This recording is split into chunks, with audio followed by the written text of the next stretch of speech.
Magandang hapon po. Dito po kami ngayon sa bahay ni Rose, isa pong kasamahan ni Noy. Nag-retire na po siya.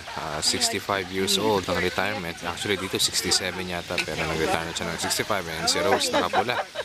Nandito po kami dati, ilang months ago. Ngayon si Ellen, ngayon si Noy. Mga kapitbahay nila ito lahat.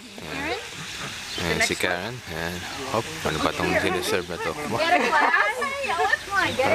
Hello. Are you gonna try some? Yes, please. Thank you. Oh. I'm just gonna grab one of these. And then... There we go. Thank you. Thank you. Thank you.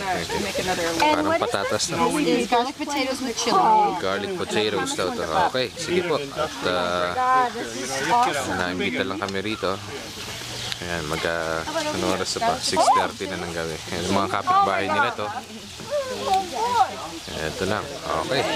Sige po, kita-kita tayo ulit.